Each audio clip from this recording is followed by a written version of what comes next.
Maggie Murphy, CEO of Lewes FC. Welcome to SportsPro Live and to the SportsPro podcast. Thank you. Great to be here. Great to have you here. So we're going to be talking about leadership. Before we get into some of the themes and topics around leadership, just keen to understand or hear from you your career journey so far, because it's a really interesting kind of backstory and journey into your current role through human rights, anti-corruption, sport integrity, and lots of other things. So really interesting subject. So I guess probably I've always been driven by principles and values. I probably didn't realise it at the time, but I've always I work hard and I invest myself into whatever it is that I'm doing, and therefore naturally I think I've always wanted to be really aligned with what I'm doing. It probably started off with just curiosity. I grew up on the Isle of Wight, but I was keen to see the world. So ahead of going to university, I picked a country which I find a bit embarrassing now, but it was a country that I'd never heard of, and decided I wanted to go there and spend some time there before going to university, and that was Tanzania. And I had some of the most wonderful experiences learning, like my eyes were opened up, not just to the fact that there was a wider world out there, living different, completely different ways of living. I played football out there as well, and had some of the most incredible football experiences. So I was just living kind of a normal life, but very much opened my eyes to the idea of power being used in a different way, who was being held back, who was being allowed to move forward. So I think from that point of view, that instigated a curiosity that I took through to all these other different roles that I've taken on. And you know, I've lived in Rwanda, Senegal, Germany, the Netherlands, Australia, all these places I've always found a women's team to play for. But honestly, it has been really hard to be a woman that just wanted to play football. And I always say that if I'd just been allowed to play football, I wouldn't be a CEO of a football club today. It was the fact that it was so hard, unnecessarily hard, it's just a game, that really continued to thread through my experiences and made me think, like, why am I having to ask permission so much? Why are we not getting the visibility or the value or the respect that I think we deserve? So I think those are the key concepts that have kind of filtered through my career, if that makes sense. It's really interesting because when you were talking then, you haven't spoken about a specific role that you've done. Like, I've asked you about your career journey, and you haven't. What you've spoken about is your kind of ethos, your grit, determination, your values. You know, these things that have kind of permeated your whole experience. So, would you say that has, you know, no matter what role you have done within or outside sport, that's what's really served you in any of those roles? Yeah, I mean, I didn't realise that I did that, but that's interesting. Yeah, I think that I think it's definitely been a real key element for me. I think that I've realised that I've got certain skills and I've been able to apply them in different circumstances. So I think that I've always found it relatively easy to flip between different environments. So some of my roles in the past have included working with different groups, minority groups around the world, or groups that have undergone torture, for example, when I was working at Amnesty, and trying to work with them and represent them in the UN. So you're going from literally working and meeting with very rural communities in Rwanda, and then helping to represent them at the UN in Geneva. Like, I feel like I've been able to kind of shapeshift a little bit into these different places and try to communicate needs and wants and desires into a different space that maybe doesn't have anything to do with them. And yeah, I think if you fast forward and if you're in the sports space, it's so established and yet so unrepresentative in many ways as well. And so I guess maybe I'm trying to figure out how you can increase the visibility of ethical football, transparent football, women's football, doing football differently into a very established sector. We'll come on to, I wanted to ask you about what kind of qualities you deem are kind of really important to being a leader, and I think you mentioned shape-shifting and adaptability, presumably that is one of those, but we'll come on to that in a second, because I wanted to ask you about you know, your current role on paper looks very different to your past roles, but there is that through line as you've just been describing. Do you feel like this is a continuation of your kind of life's work, this current role that you're doing, you know, giving voice to an underrepresented group and, you know, driving equality and really, I guess, amplifying a message? I do. I do think it's a continuation. Certainly some of my old colleagues are completely flabbergasted about why I'm now working in a football club, because they knew me as Maggie who makes speeches in the UN. And I'm like, it's actually quite similar. But I think there's another element in there. It's I pick something up and I learn something very important with each role. And I think some of the things that have really been important for me was the 5-6 years that I spent at Transparency International, which is the world's biggest anti-corruption organisation. And that was really important for me because it was about transparency, integrity and accountability. And those key principles are sometimes not present in the sports industry, I think. If you compare it to a normal business sector, lots of businesses publish their annual accounts, they publish their strategies, they publish everything very transparently, their decision-making processes, their policies, and football clubs don't. And I think that we're actually holding back the progress that could be made, and I think that lots of decisions are made in the shadows that could benefit by being made much more publicly. So I think those kind of principles, aside from trying to give voice to, or trying to platform or grow women's football, because I was personally affected by that, I think it's also about how can we make football better in general, because the two are connected as well for me. Yeah. You spoke a little bit on stage earlier in your session about, you were asked whether FIFA is the best home for the women's game. You're talking there about governance and transparency and et cetera, and everybody knows, everyone listening to this will presumably be well aware of the troubles that the embattled FIFA organisation has had, whether they're under new leadership or the previous regime. Do you feel like the current situation that the women's game is in today is a result of a failure of leadership over many, many years? I definitely feel like women's football has been held back by the leadership that didn't understand it, didn't respect it, didn't value it, and wasn't interested in it, certainly. I think that a lot of the issues around corruption that happened at FIFA were around exactly what I've spoken about, in terms of decisions being made behind closed doors with a small group of people who didn't want transparency, didn't want external light shone upon those decision-making processes, and also it's not particularly diverse space. It's not currently built for football today. It might catch up, but by that time football might have developed in the future as well. So again, I think it comes down to those principles of transparency, accountability and integrity as well. Yeah.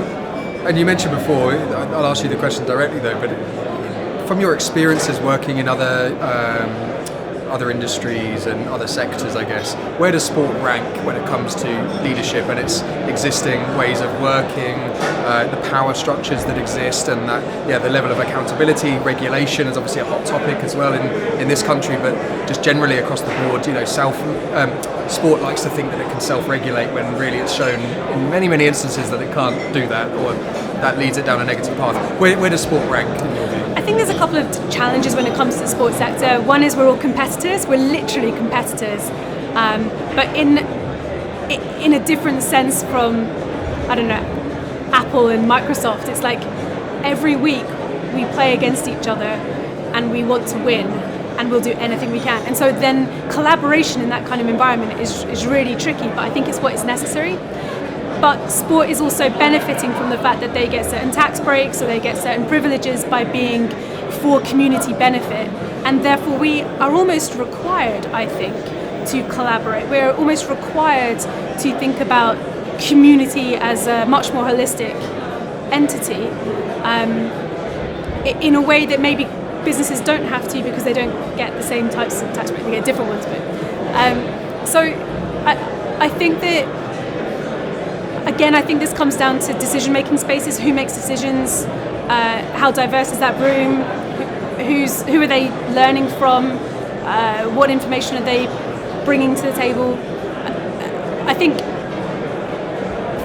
coming into the sports sector, there were some really big surprises for me that I wasn't expecting.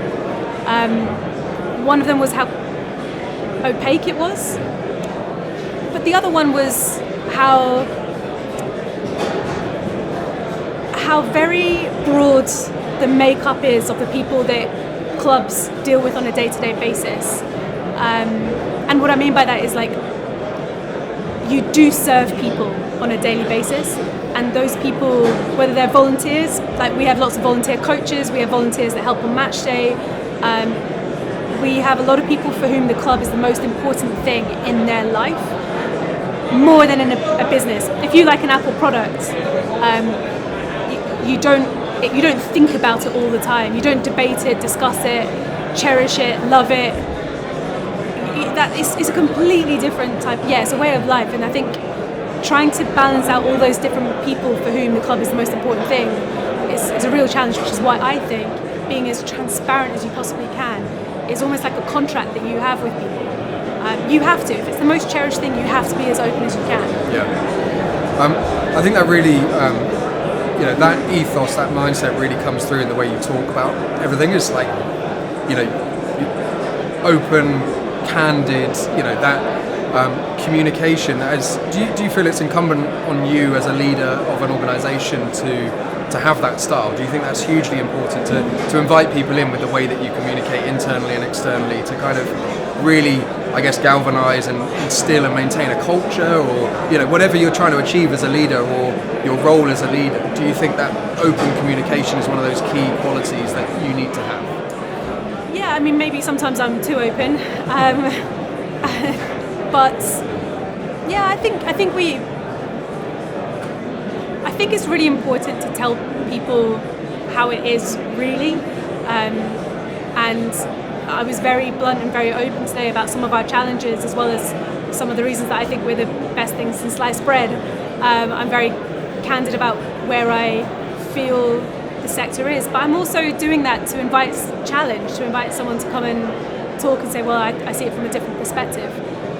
I think I think communication is very, very important to me, and coming back to that transparency piece. And also, I know this sounds a bit crazy, but when you try to communicate something which is really complex, you're trying to put your finger on exactly what it is that you're angry about. You're trying to put your finger on and if you just carry on speaking in jargon, or if you carry on, I can talk and just give the high lines and go, oh, it's very important to do X, Y, Z, but I think that when you're really honest and open, it forces you to put your finger on what it is that you're actually trying to deal with. It's interesting, and a really great way of kind of framing something that I've often thought, certainly coming to events like this, is like, how do you get people to really cut to the chase, get to the heart of the matter?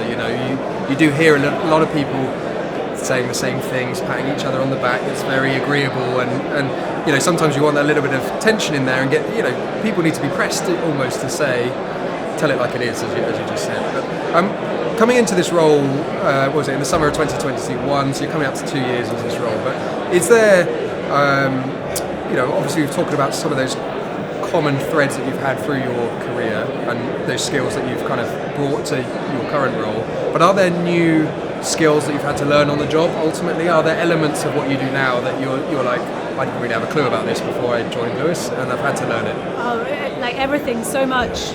Yeah, every day. I think that I don't even know where to start. There's too many. I mean, yeah, look, the football sector is very unique and different and special and a little bit closed off in a way, so you have to throw yourself into understanding competition rules or license regulations. Like that is a steep learning curve to kind of, because a lot of it is assumed knowledge. I think the football industry has a lot of assumed knowledge. So I think there's that side of things. The people management side of things is probably the hardest thing possible. Partly because people are, like I said, it is like the most important thing, but also you deal with a lot of people. Like I came from organisations with highly educated people in highly professional settings, and you come into a football club which is community oriented, and you blow that up, and it's a much more representative set of people that you're working with. So I think that it's also very, very emotional. It's a very emotional environment, depending on the results, depending on injuries, depending on players feeling homesick or whatever it might be. There is people that care for each other, and that can heighten emotions. I'm having to learn on that every day, and I make mistakes every day as well, as I'm sure my team would say as well. Is that where that adaptability comes in, though, where you're understanding the motivations of people and kind of what drives them internally and externally? You've got these potentially competing interests, you've got to reconcile different motivations within and outside the organisation.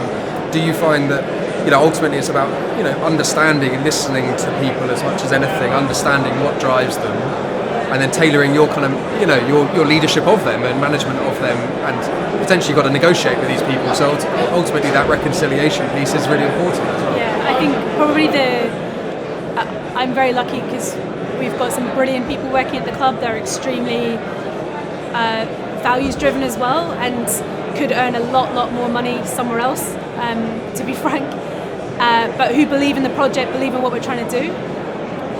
And so probably the people that I find it harder to work with are maybe people that are there because it's the right thing for them to do from a career perspective, which, as you can see from my very random career, I've never really thought about what's the right thing for me to do from a career perspective. So, but that doesn't mean that it's a bad thing. It means that I've got to figure out, I've got to stop my own, not really a prejudice, but just because someone might have different values from me doesn't mean that my values are better than theirs. It's just different motivations. So I think that's really important.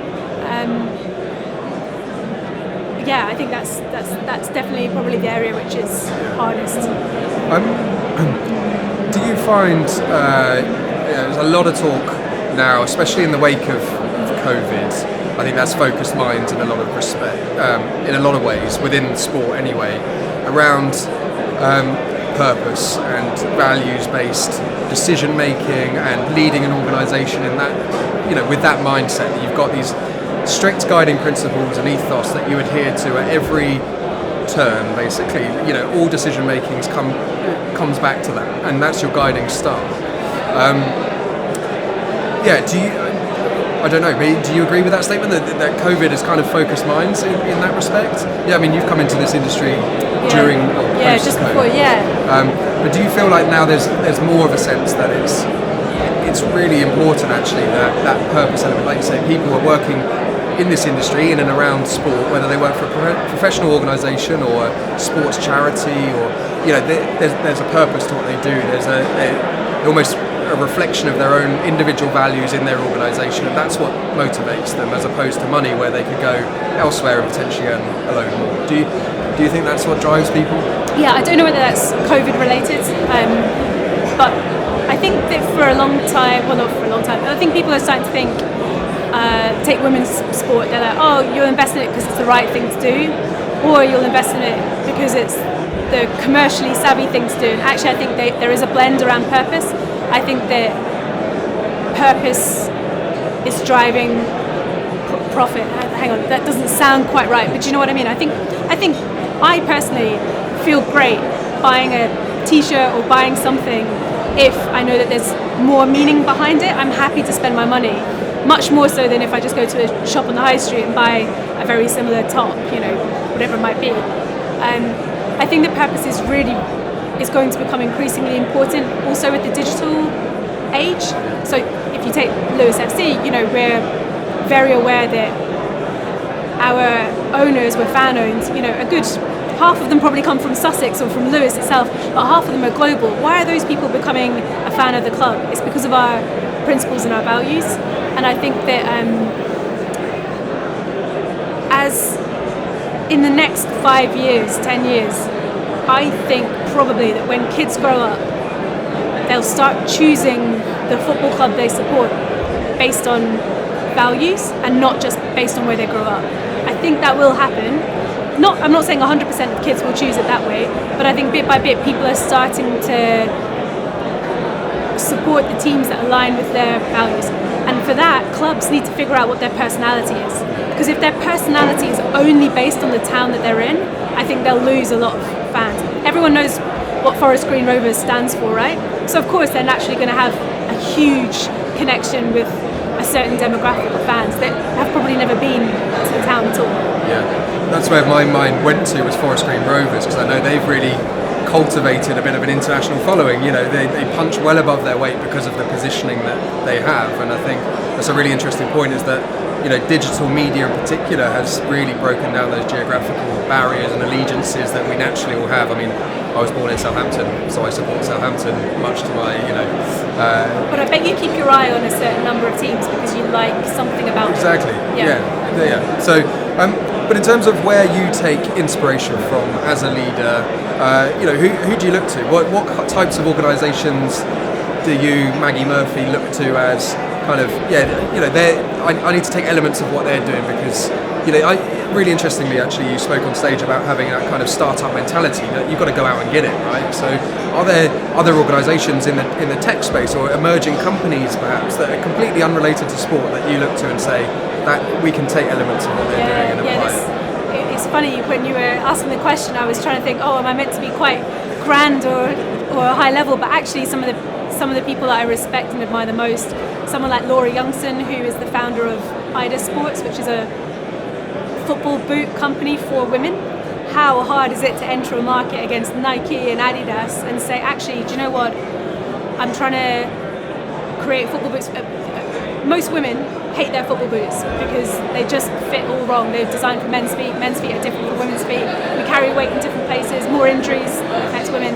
And she's just like, rather than just moan about it, she said, all right, I'll figure it out. I'll go and try and take a piece of the market. And when she went to one of those big companies to find out what they were doing, they said the market was too small. The market was 25 million people at the time. It's probably a lot more now. And I just think that her level of determination and fight and rigor, like there's lots of people, well, there's not that many people like Laura, but there's lots of people that are doing these things that continually get told you're wrong, or it's not the right thing to do, or you're wasting your time, or you have to make some more money because what you're doing is nice, but it's a nice little project. And they carry on going. I mean, I think that doggedness, I think, is probably where I get some of my energy from. Interesting. Well, that kind of takes us full circle, because you were talking about grit and determination at the start and then doggedness at the end. So I think that really shines through there in everything you've been saying. And I think, it's been a pleasure talking to you. Thank you for coming. No, it's been great. I enjoyed it. Thank you very much. Thank you.